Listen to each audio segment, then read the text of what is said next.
Now, Lighthouse Properties is set to step up its retail focus, cashing in on Spain and Portugal's post-pandemic retail rebound. The Rand Hedge property player is set to bulk up its retail footprint in Iberia, and it seems investors are already buying into the story in hopes that it is on track to deliver the most predictable returns that fund managers favour. Property writer for Financial Mail, Joan Muller, joins us now to look into Lighthouse's bet on Iberia and how it's working for them. Joan, thank you for your time and good afternoon. Hi, Nolatandu. Thanks for having me. Wonderful, Joan. We do hear actually of Europe being an exciting place for many actually property companies that are, from South Africa moving into that environment. Lighthouse, no different. Let's speak about that strategy that they have playing out there. Yeah, I think up until now, we've seen a lot of the South African guys go into Eastern Europe, and that's been quite successful for them. We haven't seen a lot of our local players go into the more Southern European countries and the Western European countries. So in that respect, Lighthouse is one of the few that sort of ventured into those more developed markets, and specifically then Spain and Portugal, where there's a lot of value to be had. I think they feel that the economies of Spain and Portugal is very much on a strong rebound. The economic growth that they're expecting in those two countries are ahead of the rest of the European Union. There seems to be quite a positive bounce back in retail sales. Tourism has sort of regained its pre-pandemic levels. So there's a lot of good news coming out of Spain and Portugal, so that it makes it a good place for property investors to venture into. And for local property investors, this being a Rand hedge, definitely also a win or plus, isn't it?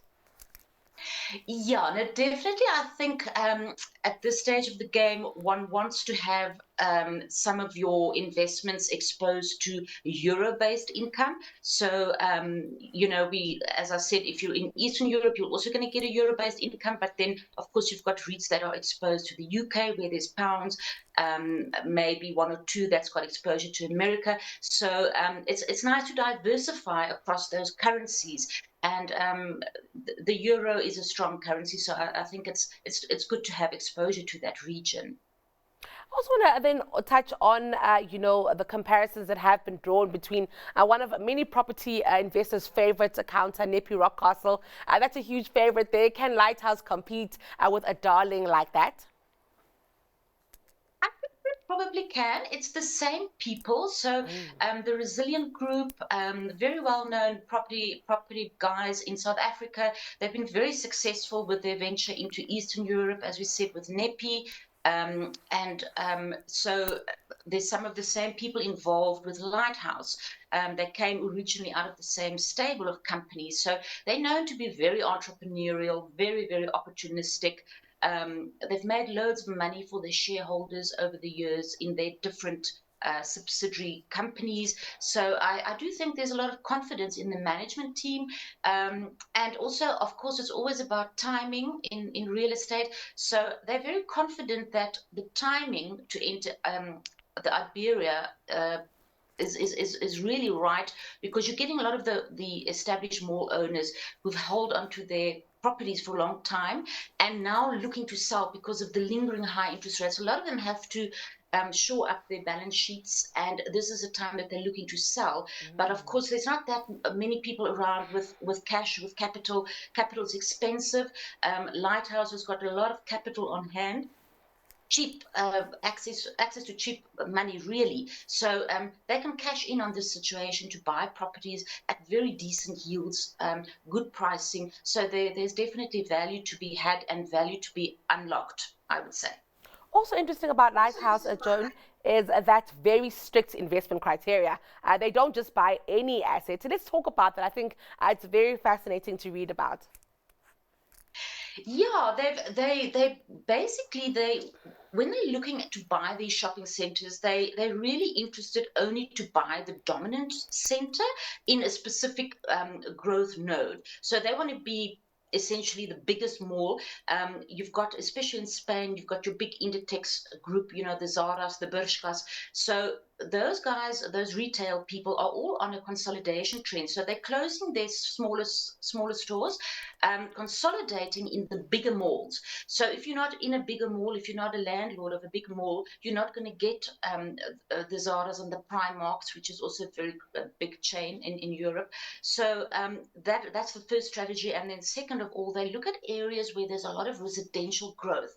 So a little bit on the outskirts of the big cities, like the outskirts of Madrid, the outskirts of maybe Lisbon.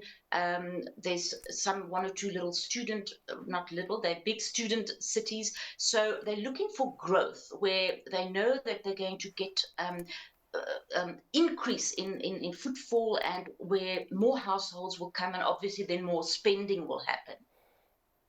What I do find fascinating also here is that just the share price here, not the best performing stock here. Are investors possibly missing out on a gem here, Joan? And are we seeing an undervalued property company? Yeah, there's mixed views on that. I think among the analysts, the share is actually up about 60% since October. But like you said, it's been quite volatile, quite erratic.